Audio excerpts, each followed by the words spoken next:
रबीउल अव्वल जुमा के दिन ये एक सूरत पढ़ लो, पढ़ने वाले के मरहूम वालिदैन की बख्शिश और मगफिरत कर दी जाती है, पढ़ने वाले के लिए जन्नत लिख दी जाती है और पढ़ने वाले को इस एक सूरत को पढ़ने का इतना अजर मिलता है जितना कुरान पाक को 700 मरतबा पढ़ने पर मिलता है। कुरान पाक की वो सूरत ये है, बिस्मिल्लाहिर्रहमानिर्रहीम, अस्सलामु अलैकुम वरहमतुल्लाहि वबरकातुहु। बिलाशुबा रसूल अकरम सल्लल्लाहु अलैहि वसल्लम महबूबे दो जहां खातमुन नबीयीन और तमाम अंबिया कराम अलैहिस्सलातु वस्सलाम के सरदार और सबसे अफजल व बरतर हैं। इस पर तमाम उम्मत का इजमा है। नीज दीगर अंबिया कराम में से बाज पर अल्लाह ताला ने बाज एतबार से फजीलत अता फरमाई है। इसी तरह जुमा के दिन को बाकी दिनों पर फजीलत अता फरमाई गई है। जुमा के दिन की फजीलत इस बात से भी साबित है कि जुमा के नाम पर पूरी सूरत उतारी गई है। जुमा के दिन की फजीलत के लिए यही काफी है कि सरकारे दो आलम हजरत मोहम्मद मुस्तफ़ा सल्लल्लाहु अलैहि वसल्लम ने इरशाद फरमाया, ये तमाम दिनों का सरदार है। जुमा के मुबारक रोज मरने वाले से कब्र में सवालात नहीं किए जाते हैं। रोजे जुमा में एक ऐसा वक्त भी है जिसमें दुआ रद्द नहीं की जाती। जुमा के दिन एक नेकी का सवाब 70 गुना ज्यादा मिलता है, जबकि और दिनों में एक नेकी करने पर सिर्फ 10 नेकियां मिलती हैं। जुमा के दिन हर घंटा में 6 लाख मुसलमान अजाबे नार से निजात पाते हैं जिन पर जहन्नुम वाजिब हो चुकी होती है। जुमा के दिन हर घड़ी बड़ी कीमती है, इसलिए हमें इसकी कदर करनी चाहिए। इसे और दिनों की तरह गफलत में हरगिज नहीं गुजारना चाहिए, बल्कि हर मुसलमान को चाहिए कि इस दिन का फायदा उठाते हुए रहमत इलाही से माला माल होता रहे और दूसरों को भी इस बारे में बताएं ताकि वो भी जुमा के दिन की फजीलत से फैज याब हो सकें। अल्लाह पाक हमें जुमा की कदर करने की तौफीक अता फरमाए। जुमा के दिन नाखून काटने पर फरमाने मुस्तफ़ा सल्लल्लाहु अलैहि वसल्लम है, जिसे बहारे शरीयत में सदरुल शरिया रहमतुल्लाह अलैह हदीसे पाक में नकल फरमाते हैं, जो जुमा के रोज नाखून तरशवाए अल्लाह पाक उसको दूसरे जुमे तक बलाओं से महफूज रखेगा और 3 दिन जायद यानी 10 दिन तक। एक रिवायत में ये भी है कि जो जुमा के दिन नाखून तरशवाए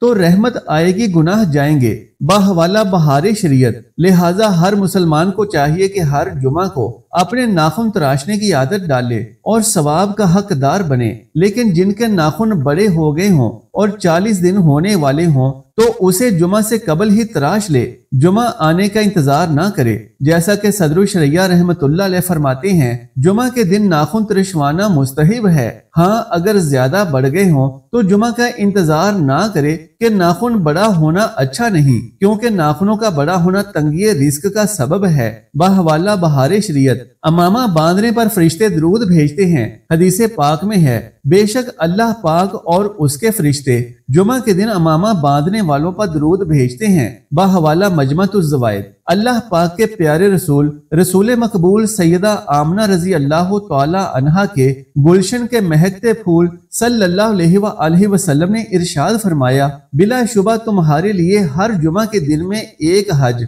और एक उम्रा मौजूद है। लिहाजा जुमा की नमाज के लिए जल्दी निकलना हज है और जुमा की नमाज के बाद असर की नमाज के लिए इंतजार करना उम्रा है। बाहवाला अल सुनन अल कुबरा लिल बहकी, हजरत सैयदना अब्दुल्ला बिन अब्बास रजी अल्लाह तआला अन्हुमा से रिवायत है कि सरकारे नामदार बेइज़्ने परवरदिगार दो आलम के मालिक व मुख्तार शहनशाह अबरार सल्लल्लाहु अलैहि वसल्लम ने इरशाद फरमाया, अल जुमातुल हज्जुल मसाकीन, यानी जुमा की नमाज मसाकीन का हज है। और दूसरी रिवायत में है, अल जुमातुल हज्जुल फुकरा, यानी जुमा की नमाज गरीबों का हज है। बाहवाला जमा अल जवामे लिस्सियूती, हज्जो उमरा का सवाब। हुज्जतुल इस्लाम हजरत सैयदना इमाम मोहम्मद बिन मोहम्मद गज़ाली रहमतुल्लाह अलैह फरमाते हैं, नमाज जुमा के बाद असर की नमाज पढ़ने तक मस्जिद में ही रहे और अगर नमाज मगरिब तक ठहरे तो अफजल है। कहा जाता है कि जिसने जामे मस्जिद में जुमा अदा करने के बाद वहीं रुक कर नमाज असर पढ़ी उसके लिए हज का सवाब है, और जिसने वहीं रुक कर मगरिब की नमाज पढ़ी उसके लिए हज और उम्रे का सवाब है। बाहवाला अहयाउल उलूम,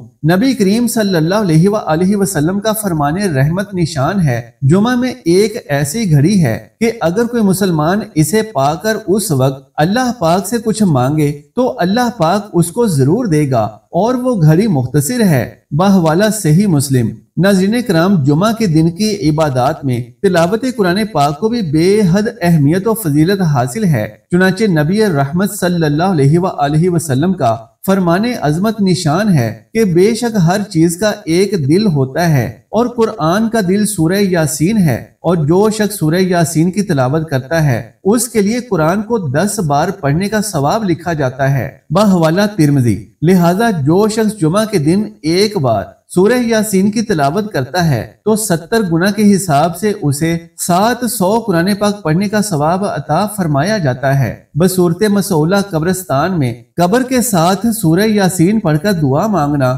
مردوں کے لیے باعث مغفرت اور شرعی طور پر ایک مستحب عمل ہے۔ حدیث شریف میں حضرت انس رضی اللہ تعالیٰ عنہ سے مروی ہے کہ آپ صلی اللہ علیہ وآلہ وسلم نے فرمایا، جو شخص قبرستان میں داخل ہو جائے اور سورہ یاسین پڑھے تو اللہ تعالیٰ اس دن مردوں سے عذاب ہلکا فرما دیتے ہیں، اور جو شخص اپنے والدین کی قبر کی زیارت کریں پھر ان کی قبر کے پاس سورہ یاسین پڑھے تو ان کی بخشش و مغفرت ہو جاتی ہے۔ بحوالہ عمدۃ القاری شرح صحیح البخاری۔ حضرت ابو بکر صدیق رضی اللہ تعالیٰ عنہ سے روایت ہے کہ جناب رسول اللہ صلی اللہ علیہ وآلہ وسلم نے ارشاد فرمایا، جس شخص نے ہر جمعے کو اپنے ماں باپ یا ان میں سے کسی ایک کی قبر کی زیارت کی اور ان دونوں کی قبر یا کسی ایک کی قبر کے پاس سورہ یاسین پڑھی تو سورہ یاسین کے ہر آیت یا حرف کی تعداد کے برابر اس کے گناہوں کی مغفرت کر دی گئی۔ ایک روایت میں آیا ہے کہ جس نے سورہ یاسین اور اس کے بعد والی سورہ صافات جمعہ کے روز پڑھی اور پھر اللہ سے دعا مانگی تو اس کی دعائیں پوری کی جاتی ہیں۔ ایک روایت میں ہے کہ حضور نے ارشاد فرمایا کہ میرا دل چاہتا ہے کہ سورہ یاسین میرے ہر امتی کے دل میں ہو۔ ایک روایت میں ہے کہ جو شخص سورہ یاسین کو پڑھتا ہے اس کی مغفرت کی جاتی ہے، اور جو بھوک کی حالت میں پڑھتا ہے وہ سیر ہو جاتا ہے، اور جو راستہ گم ہونے کی وجہ سے پڑھتا ہے وہ راستہ پا لیتا ہے، اور جو شخص جانور کے گم ہونے کی وجہ سے پڑھتا ہے وہ اس کو پا لیتا ہے، اور جو ایسی حالت میں پڑھے کہ کھانا کم ہو جانے کا خوف ہو تو وہ کھانا کافی ہو جاتا ہے، اور جو ایسے شخص کے پاس پڑھے جو نزعہ کی حالت میں ہو تو اس پر نزعہ میں آسانی ہو جاتی ہے، اور حالت ولادت والی عورت پر پڑھنے سے اس کی ولادت میں سہولت کر دی جاتی ہے۔ اسی طرح جب کسی بادشاہ یا دشمن کا خوف ہو اور اس کے لیے یہ سورہ یاسین پڑھی جائے تو وہ خوف جاتا رہتا ہے۔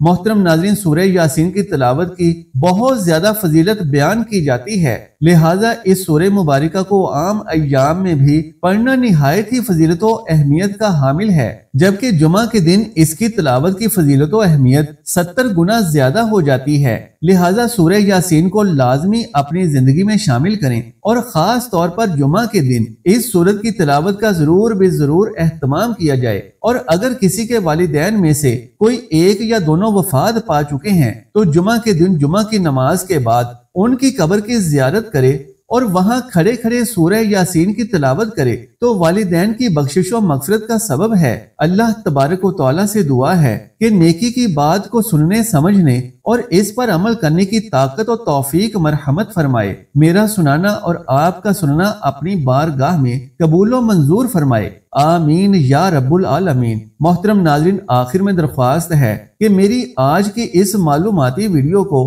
لائک اور شیئر کر دیجئے، اور میرے اسلامی و اصلاحی چینل کو سبسکرائب کر لیجئے۔